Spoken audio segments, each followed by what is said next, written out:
নতুন মন্ত্রিসভা ও এমপিদের বরণে প্রস্তুত সংসদের দক্ষিণ প্লাজা। চীন, ভারত, পাকিস্তান সহ ১৩ দেশকে আমন্ত্রণ। দীর্ঘ রাজনৈতিক অনিশ্চয়তার পর নতুন অধ্যায়ের পথে বাংলাদেশ। তারেক রহমানের নেতৃত্বে নতুন সরকারের যাত্রার প্রতীক্ষায় বিএনপি।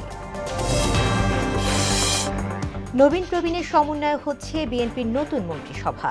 সম্ভাব্য আকার ৪০ থেকে ৪৫, টেকনোক্র্যাটেও আলোচনায় কয়েকজন।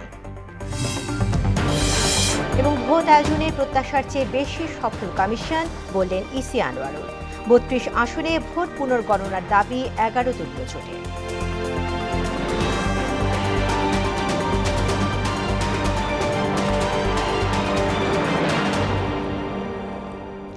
আসসালামু আলাইকুম, মোহনা সংবাদে সবাইকে স্বাগত। শুনছিলেন শিরোনাম।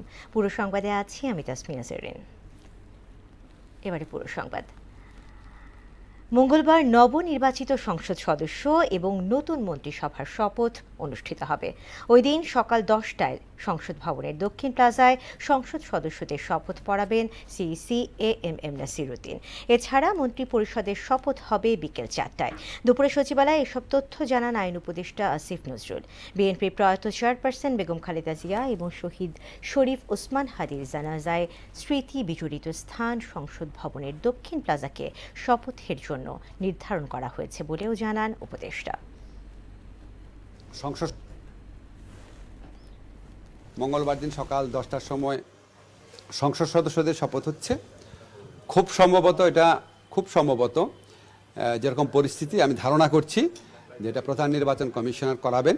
এরপর পরই বিএনপি থেকে আমাদের জানানো হয়েছে যে ওনারা ওইখানে বসেই ওই শপথের পরপরই ওনাদের সংসদীয় দলের যে প্রধান তাকে নির্বাচিত করবেন, হয়তো 11:30-12টার দিকে।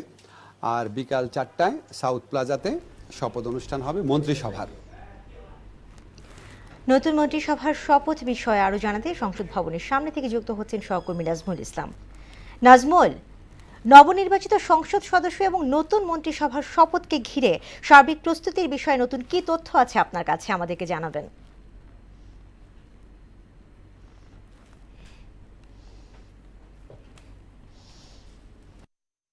জি জেরিন, আপনাকে ধন্যবাদ। আপনি যেমনটি বলছিলেন, অর্থাৎ মঙ্গলবার কিন্তু নতুন সরকারের যে শপথ গ্রহণ সেটি কিন্তু এই যে সংসদ ভবনের যে দক্ষিণ প্লাজা সেখানে কিন্তু অনুষ্ঠিত হবে এবং সংসদ ভবনকে কিন্তু নতুন রূপে সাজানো হচ্ছে যে নতুন সরকারের যে শপথ গ্রহণ সেটিকে সফল করার জন্য। এবং আমি যদি একটু আপনাদেরকে দেখানোর চেষ্টা করি যে আসলে সংসদ ভবনকে নতুন করে মেরামত এবং সৌন্দর্য বর্ধন সহ নানাভাবেই কিন্তু এই সংসদ ভবনকে নতুন রূপে সাজানোর কাজ চলছে। আপনাদেরকে যদি আমি জানাই যে এবারে কিন্তু এই যে সংসদ ভবনের যে দক্ষিণ প্লাজা সেখানে কিন্তু সংসদ সদস্যদেরকে কিন্তু শপথ যে অনুষ্ঠান সেটি কিন্তু অনুষ্ঠিত হবে। এর আগে আমরা যে সরকারগুলোর শপথ গ্রহণ অনুষ্ঠান দেখেছি সেগুলো কিন্তু গণভবনে মূলত অনুষ্ঠিত হয়েছে, কিন্তু এবার সেই নিয়ম ভেঙে এবার কিন্তু প্রথমবারের মতো সংসদ ভবনেই কিন্তু এই যে নতুন যে সংসদ সদস্য তাদেরকে কিন্তু শপথ গ্রহণ কিন্তু এখানেই করানো হবে। এবং আপনারা জানেন যে এই যে শপথ গ্রহণ অনুষ্ঠান, সেই শপথ গ্রহণ অনুষ্ঠানকে কেন্দ্র করে কিন্তু নতুন করে আবারও কিন্তু প্রাণ ফিরে পাচ্ছে সংসদ ভবন। আপনারা জানেন যে সংসদ ভবন কিন্তু মূলত সংসদ সদস্যদেরকে নিয়েই কিন্তু গড়ে ওঠে। যেহেতু ২০২৪ সালের ৫ আগস্টের পর থেকে সংসদ ভবন কিন্তু একেবারে ফাঁকা পড়েছিল এবং এই ত্রয়োদশ সংসদ যে নির্বাচনের ফলে কিন্তু আবার নতুন করে যে আবার সেই সংসদ ভবন সেটি কিন্তু প্রাণ ফিরে পেয়েছে এবং যে সংসদ সদস্যদের পদচারণায় কিন্তু আবারও মুখরিত হবে সংসদ ভবন। এখান থেকে কিন্তু সরকার তার কার্যক্রম চালাবে। এই বছরকে এই যে আগামী যে মঙ্গলবার সেই মঙ্গলবারে কিন্তু মোট ২৯৭ জন সংসদ সদস্য কিন্তু তারা শপথ গ্রহণ করবেন এবং আমরা যতটুকু জানতে পেরেছি যে মূলত সকালে যে সংসদ সদস্য সেই সংসদ সদস্যদের কিন্তু সকালে শপথ পড়ানো হবে এবং বিকেলে কিন্তু মন্ত্রী পরিষদের যে সদস্য রয়েছে তাদেরকে কিন্তু শপথ পড়ানো হবে। এছাড়াও এই যে সংসদ সদস্যদের যে শপথ পড়ানো অনুষ্ঠান, সেই শপথ পড়ানো অনুষ্ঠানে কিন্তু যে প্রতিবেশী যেসব দেশগুলো রয়েছে অর্থাৎ সার্কভুক্ত যেসব দেশগুলো রয়েছে সেই দেশগুলোর যে সরকার প্রধান ছাড়াও কিন্তু গুরুত্বপূর্ণ ব্যক্তিরা কিন্তু এই যে শপথ গ্রহণ অনুষ্ঠান সেখানে কিন্তু উপস্থিত থাকার কথা রয়েছে। তো জেরিন, এই ছিল আমার কাছে সংসদ ভবন এলাকা থেকে সর্বশেষ খবর। নাজমুল, আপনাকে ধন্যবাদ। নতুন সরকারের শপথ অনুষ্ঠানে চীন, ভারত, পাকিস্তান সহ ১৩ দেশের সরকার প্রধানকে আমন্ত্রণ জানানো হয়েছে। আমন্ত্রণ জানান অন্তর্বর্তী সরকারের প্রধান অধ্যাপক মোহাম্মদ ইউনূস। বিশ্লেষকরা মনে করছেন শপথ অনুষ্ঠান ঘিরে আঞ্চলিক কূটনীতিতে নতুন বার্তা আসতে পারে।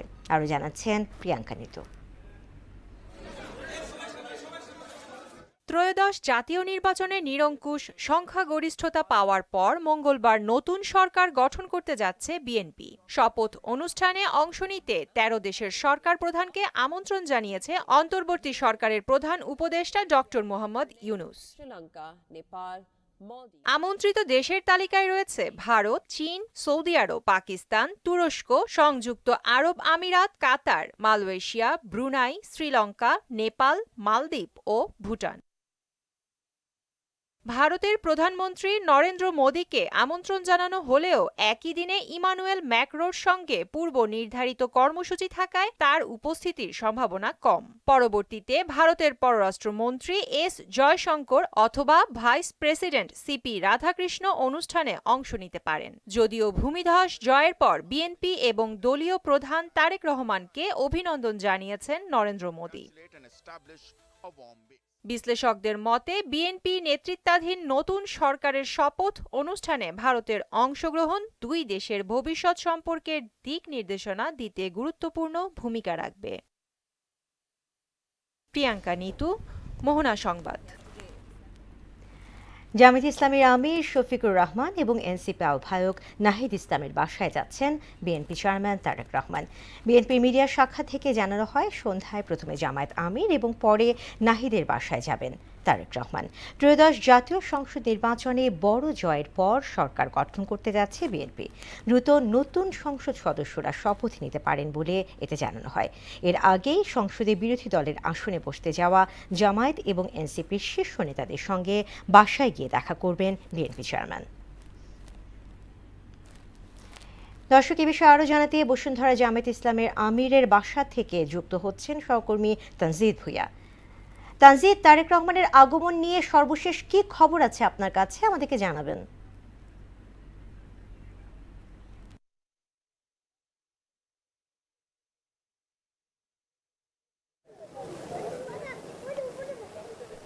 জি, ধন্যবাদ জেরিন। আপনি যেমনটি বলছিলেন যে বিএনপি চেয়ারম্যান তারেক রহমান তিনি কিন্তু সন্ধ্যা ৭টার দিকে, আনুমানিক ৭টার দিকে তিনি কিন্তু জামায়াতের যে আমিরের বাসা রয়েছে বসুন্ধরা আবাসিক এলাকায়, এখানে আসার কথা রয়েছে। বিএনপির মিডিয়া উইংয়ের পক্ষ থেকে সেই বিষয়টি কিন্তু নিশ্চিত করা হয়েছে। আমরা গণমাধ্যম কর্মীরা সেই বাসার সামনেই কিন্তু অপেক্ষা করছি যে এই ত্রয়োদশ জাতীয় সংসদ নির্বাচনের যে নিরঙ্কুশ সংখ্যাগরিষ্ঠতা অর্জন করছে বিএনপি, তারপরই কিন্তু এই মানবিক এবং এই মানবিক সহ এই যে নতুন ধারার রাজনীতির সূচনার জন্যই কিন্তু বিএনপি চেয়ারম্যান তারেক রহমান তিনি কিন্তু আজ এই সন্ধ্যা ৭টার দিকে জামায়াতের যিনি আমির রয়েছেন শফিকুর রহমান এবং এনসিপির যিনি আহ্বায়ক রয়েছেন নাহিদ ইসলাম, ওনাদের যে বাসা সেই বাসায় কিন্তু উনি সৌজন্য সাক্ষাতের জন্য, নির্বাচন পরবর্তী সৌজন্য সাক্ষাতের জন্য ওনার আসার কথা রয়েছে। বিএনপির যে মিডিয়া উইংয়ের পক্ষ থেকে সেটি কিন্তু নিশ্চিত করা হয়েছে। একটা বিষয় জানিয়ে রাখি যে এই নির্বাচনের পর যে এই ইতিবাচক ধারার রাজনীতির যে পরিবর্তন, সেই পরিবর্তন আনার জন্যই কিন্তু বিএনপি চেয়ারম্যান তারেক রহমানের এই সৌজন্য সাক্ষাৎ জামায়াতের আমির শফিকুর রহমান এবং যে এনসিপি যিনি আহ্বায়ক রয়েছেন নাহিদ ইসলাম, ওনাদের এই বাসায় তিনি কিন্তু আসবেন। আরেকটি বিষয় জানিয়ে রাখি, এই তিনি গতদিন, আপনি জানেন যে বিএনপি চেয়ারম্যান তারেক রহমান গতদিন একটি সংবাদ সম্মেলন করেছেন। সেখানে তিনি কিন্তু বলেছেন যে বিগত সময়ে যারা বিভিন্নভাবে আন্দোলনের সাথে যুক্ত ছিলেন এবং নানান লড়াই সংগ্রামের সঙ্গে যারা যুক্ত ছিলেন ওনাদের সবাইকে সঙ্গে নিয়ে, তার মধ্যে জামায়াত থেকে শুরু করে এনসিপি থেকে শুরু করে বিভিন্ন যারা যে দলগুলো রয়েছে, প্রায় ৫১টি দল, সেই ৫১টি দলের যারা নেতাকর্মীরা রয়েছে সবাইকে বলা হয়েছে যে একটি মানবিক এবং সুন্দর যে দেশ গড়ার জন্যই কিন্তু এই ঐক্যবদ্ধ থাকার জন্য কিন্তু বিএনপি চেয়ারম্যান তারেক রহমান গতদিন একটি সংবাদ সম্মেলন করেছেন সাংবাদিকদের উদ্দেশ্যে। সেটি কিন্তু ফলাভাবে প্রচার করা হয়েছিল বিভিন্ন গণমাধ্যমে, সেখানে কিন্তু সেই বিষয়টি খুব ফলাভাবে তিনি কিন্তু বলেছেন এবং ফলাভাবে কিন্তু প্রচার হয়েছে। তো আমরা অপেক্ষা করছি বিএনপি চেয়ারম্যান তারেক রহমানের এই আগমন ঘিরে এবং কখন নাগাদ আসতে পারে। এখন পর্যন্ত আমরা জানি যে 7টা। তানজিদ, আপনাকে ধন্যবাদ। দীর্ঘ রাজনৈতিক অনিশ্চয়তার পর নতুন অধ্যায়ের পথে বাংলাদেশ। গেল বছরের 25 ডিসেম্বর স্বদেশ প্রত্যাবর্তন এবং এরপর 12 ফেব্রুয়ারি ত্রয়োদশ জাতীয় সংসদ নির্বাচনের 2/3 বেশি আসনে জয়। এখন অপেক্ষা শপথের। দায়িত্ব গ্রহণের মধ্য দিয়ে শুরু হবে শহীদ জিয়াউর রহমান এবং খালেদা জিয়ার জ্যেষ্ঠ পুত্র তারেক রহমানের নেতৃত্বে নতুন সরকারের যাত্রা। বিস্তারিত জানাচ্ছেন নাহিদ সিরাজি নিম্মি। গেল বছরের 25 ডিসেম্বর দেশের রাজনীতিতে আসে বড় মেরুকরণ। দীর্ঘ 17 বছর পর দেশে ফেরেন তারেক রহমান। এরপর সময় গড়ায় জাতীয় নির্বাচনের দিকে। 12 ফেব্রুয়ারি অনুষ্ঠিত ত্রয়োদশ জাতীয় সংসদ নির্বাচনে নিরঙ্কুশ জয় পায় বাংলাদেশ জাতীয়তাবাদী দল বিএনপি। 2/3 বেশি আসনে জয়লাভ করে সরকার গঠনের জন্য এককভাবে সংখ্যাগরিষ্ঠতা অর্জন করে দলটি। নির্বাচনের ফল ঘোষণার পর থেকেই শুরু হয় সরকার গঠনের আনুষ্ঠানিক প্রক্রিয়া। এখন সব নজর শপথের দিকে। শপথ গ্রহণের মধ্য দিয়ে নতুন প্রধানমন্ত্রী হিসেবে দায়িত্ব নেয়ার কথা রয়েছে বিএনপি প্রধানের। তবে রাজনৈতিক এই পালা বদলের মুহূর্তে সাধারণ মানুষের প্রত্যাশা অনেক বেশি। বিগত সময়ের দুর্নীতি, অনিয়ম এবং ক্ষমতার অপব্যবহার থেকে মুক্ত একটি স্বচ্ছ ও জবাবদিহিতামূলক সরকার দেখতে চান তারা। আমরা শান্ত মতন ব্যবসা করতে পারবো, শান্ত মতন চলতে পারবো, ফিরতে পারবো, খাইতে পারবো, এইটুকুই তো আমাদের জন্য। মনে করেন আমি এই ব্যবসাটা করে জানি করে খাইতে পারি, কোনোদিন হামলা না আসে, কোনো দিকে জানি কোনো দিকে কেউ জানি চাঁদাবাজি না করতে পারে। সবচেয়ে বড় প্রত্যাশা দ্রব্যমূল্য ভোক্তাদের নাগালে রাখা। খাদ্যদ্রব্যের ঊর্ধ্বগতির কারণে দুর্বিষহ হয়ে পড়েছে নিম্ন ও মধ্যবিত্ত মানুষের জীবনযাত্রা। নতুন সরকারের কাছে এ সংকট সমাধানের দাবি সর্বস্তরের মানুষের। জিনিসের দামটা একটু কমাক, যাতে গরিবের সাধারণ লোকের চলার সুবিধা হোক। কোনো রকম কোনো দুর্নীতি না হয়, কোনো গরিব মানুষের উপর অত্যাচার না হয়, চাঁদাবাজি না হয়। এছাড়া রাজনৈতিক স্থিতিশীলতা ও বড় প্রত্যাশা। আন্দোলনের নামে সড়ক অবরোধ, সহিংসতা বা হামলার ঘটনা বন্ধ হয়ে স্বাভাবিক ও শান্তিপূর্ণ পরিবেশ বজায় থাকবে, এমনটাই আশা করছেন নগরবাসী। রাস্তাঘাট বন্ধ করে আন্দোলন না হয়, সবাই মিলেমিশে দেশের জন্য যা ভালো হবে তাই করুক। দেশ গড়তে সবকিছুই নতুন করে গড়তে হবে, এটা নতুন সরকারের প্রতি আহ্বান। স্বদেশ প্রত্যাবর্তন থেকে নির্বাচনী জয়, সবশেষ শপথের অপেক্ষা। রাজনৈতিক এই পরিবর্তনের মধ্য দিয়ে বাংলাদেশের সামনে খুলছে নতুন সম্ভাবনার দ্বার। এখন দেখার বিষয় নতুন সরকার কতটা সফলভাবে পূরণ করতে পারে জনগণের প্রত্যাশা। নাহিদ সিরাজি নিম্মি, মোহনা সংবাদ, ঢাকা। ত্রয়োদশ জাতীয় সংসদ নির্বাচনে নিরঙ্কুশ সংখ্যাগরিষ্ঠতা পায় বিএনপি ও তার জোট। ফলে প্রায় 20 বছর পর সরকার গঠন করতে যাচ্ছে দলটি। এতে মন্ত্রিপরিষদের আকার হতে পারে 40 থেকে 45 সদস্যের। থাকবেন কয়েকজন টেকনোক্র্যাট মন্ত্রীও। মন্ত্রী হওয়ার দৌড়ে এগিয়ে আছেন দলটির বেশ কয়েকজন তরুণ নেতাও। এবার মন্ত্রিসভায় বিএনপির ত্যাগী নেতারা প্রাধান্য পাবেন বলে ধারণা করা হচ্ছে। টক অফ দ্য কান্ট্রিতে থাকা এসব আলোচিত নেতাদের নিয়ে দেখুন মফিউর রহমানের রিপোর্ট। 2006 সালে পূর্ণিমাদ শেষ করে তত্ত্বাবধায়ক সরকারের হাতে ক্ষমতা হস্তান্তর করে বিএনপি। এরপর নানা ঘটন অঘটনের মধ্য দিয়ে ক্ষমতা নেয় মঈনুদ্দিন ফখরুদ্দিন সরকার। তারা 2008 সালে নির্বাচন দিলে ক্ষমতায় আসে আওয়ামী লীগ। বিভিন্নভাবে তারা টানা ক্ষমতায় থাকে 2024 সাল পর্যন্ত। ছাত্র জনতার অভ্যুত্থানে ক্ষমতাচ্যুত হয় হাসিনা সরকার। এরপর অন্তর্বর্তী সরকারের দায়িত্ব নেন অধ্যাপক মোহাম্মদ ইউনূস। প্রায় 17 মাস পর ত্রয়োদশ জাতীয় সংসদ নির্বাচন দেয় সরকার। এতে নিরঙ্কুশ সংখ্যাগরিষ্ঠতা পায় বিএনপি জোট। প্রায় 20 বছর পর সরকার গঠন করতে যাচ্ছে বিএনপি। এতে নবীন ও প্রবীণদের সমন্বয় হচ্ছে মন্ত্রিসভা, যার আকার হতে পারে 40 থেকে 45 সদস্যের। বিএনপি চেয়ারম্যান তারেক রহমান হচ্ছেন প্রধানমন্ত্রী। পাশাপাশি তার কাছেই থাকবে প্রতিরক্ষা মন্ত্রণালয়ের দায়িত্ব। এছাড়া আলোচনায় রয়েছেন দলের মহাসচিব মির্জা ফখরুল ইসলাম আলমগীর। তিনি মন্ত্রী বা রাষ্ট্রপতি হতে পারেন। স্পিকার হিসেবে আলোচনায় আছেন ড. আব্দুল মঈন খান ও জয়নাল আবেদিন ফারুক। মন্ত্রিপরিষদের সদস্য হিসেবে আলোচনায় আছেন বিএনপি সিনিয়র নেতারা। এর মধ্যে যাদের নাম বেশি শোনা যাচ্ছে তারা হলেন দলের স্থায়ী কমিটির সদস্য ডক্টর খন্দকার মোশাররফ হোসেন, মির্জা আব্বাস, গয়েশ্বরচন্দ্র রায়, সালাউদ্দিন আহমেদ, ডাক্তার এজেডএম জাহিদ হোসেন। এছাড়াও তালিকায় আছেন দলের দুর্দিনের কাণ্ডারি রুহুল কবির রিজভী। তাকে টেকনোক্রেট কোটায় গুরুত্বপূর্ণ মন্ত্রণালয়ের দায়িত্ব দেওয়া হতে পারে। এছাড়া এই কোটায় নাম শোনা যাচ্ছে মাহাদি আমিন, হুমায়ুন কবির ও আমিনুল ইসলামের। মন্ত্রিসভায় যুক্ত হতে পারেন দলের তরুণ নেতারাও। এর মধ্যে রয়েছেন শহীদুদ্দিন চৌধুরী আনি, সুলতান সালাউদ্দিন টুকু, ব্যারিস্টার কায়সার কামাল, শরীফুল আলম, ডক্টর রেজা কিবরিয়া, ডাক্তার রফিকুল ইসলাম বাচ্চু ও রশিদুজ্জামান মিল্লাত। এছাড়া শিক্ষক নেতা অধ্যক্ষ সেলিম ভূঁইয়ার নামও শোনা যাচ্ছে এই তালিকায়। শরিকদের মধ্য থেকে কয়েকজনের স্থান হতে পারে মন্ত্রিসভায়। এদের মধ্যে রয়েছেন আন্দালিব রহমান পার্থ ও নুরুল হক নূর। মফিউর রহমান, মোহনা সংবাদ, ঢাকা। জুলাই আন্দোলনের আলোচিত নাম হাসনাত আব্দুল্লাহ ও নাহিদ ইসলাম সহ 6 নেতা যাচ্ছেন সংসদে। প্রথমবার নির্বাচনে জয়লাভ করলেন এই তরুণরা।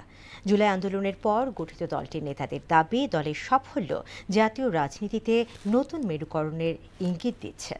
তাসিন তারিনের রিপোর্ট।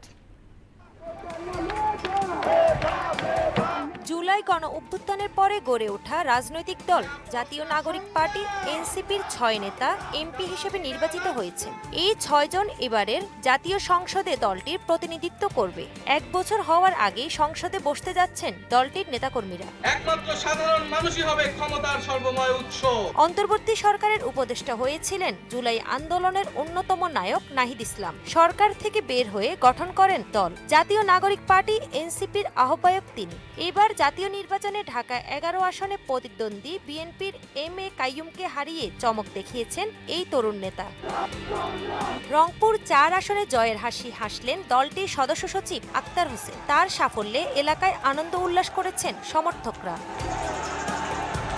জুলাই আন্দোলনের আরেক আলোচিত নাম হাসনাত আব্দুল্লাহ। এনসিপির দক্ষিণাঞ্চলের মুখ্য সমন্বয়ক তিনি। এবারের নির্বাচনে কুমিল্লা 4 আসনে সবগুলো কেন্দ্র থেকে জয় পান হাসনাত আব্দুল্লাহ।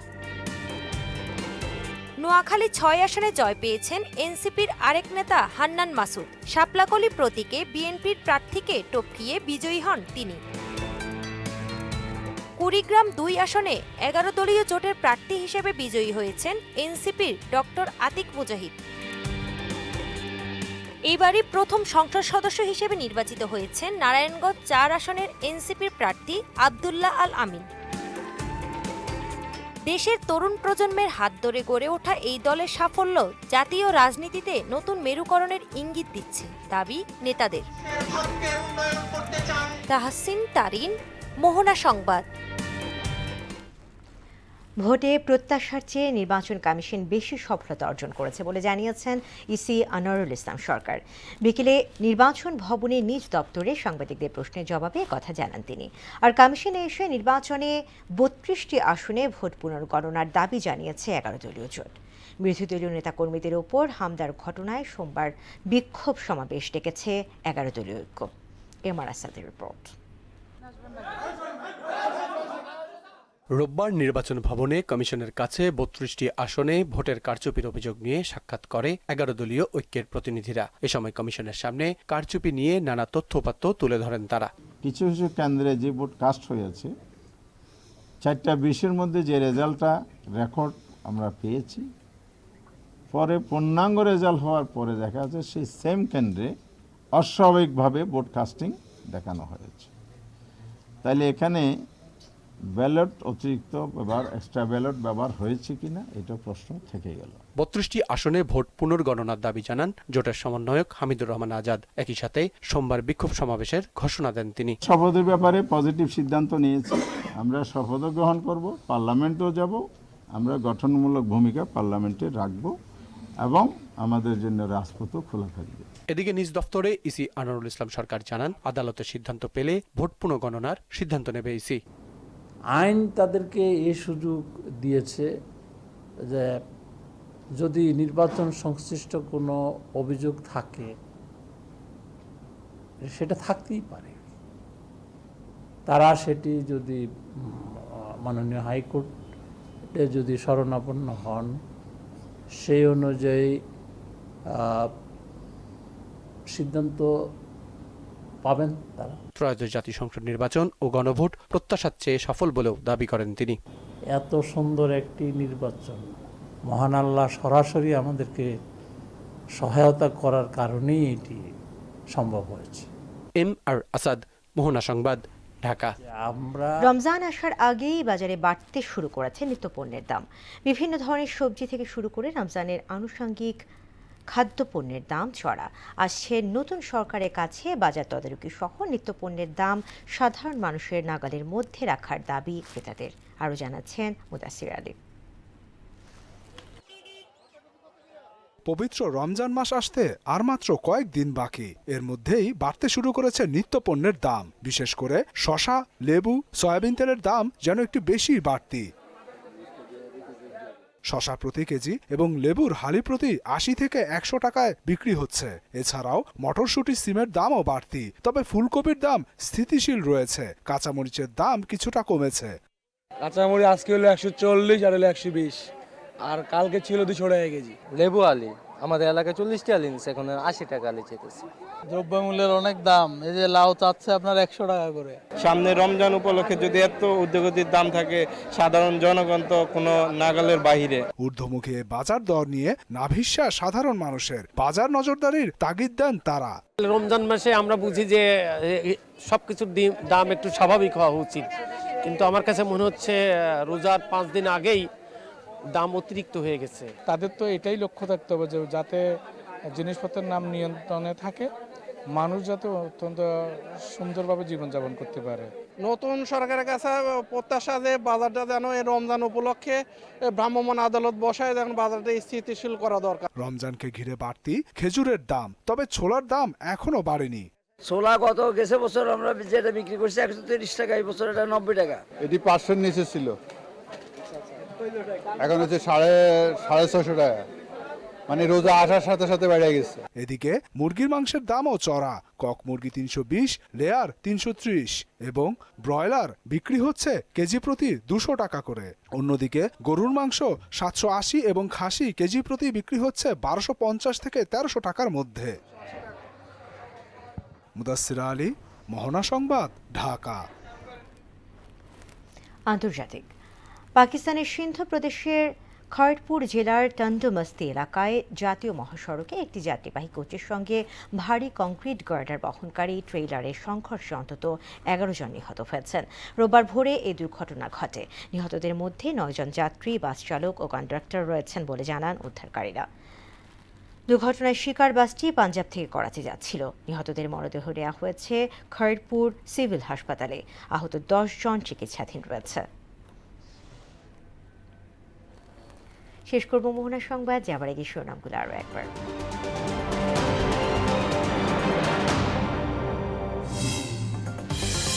নতুন মন্ত্রিসভা ও এমপিদের বরণে প্রস্তুত সংসদের দক্ষিণ প্লাজা। চীন, ভারত, পাকিস্তান সহ ১৩ দেশকে আমন্ত্রণ। দীর্ঘ রাজনৈতিক অনিশ্চয়তার পর নতুন অধ্যায়ের পথে বাংলাদেশ। তারেক রহমানের নেতৃত্বে নতুন সরকারের যাত্রার প্রতীক্ষায় বিএনপি। নবীন প্রবীণের সমন্বয় হচ্ছে বিএনপির নতুন মন্ত্রিসভা। সম্ভাব্য আকার ৪০ থেকে ৪৫, টেকনোক্র্যাটেও আলোচনায় কয়েকজন। এবং ভোট আয়োজনে প্রত্যাশার চেয়ে বেশি সফল কমিশন, বললেন ইসি আনোয়ারুল। ৩২ আসনে ভোট পুনর্গণনার দাবি ১১ দলীয় জোটের।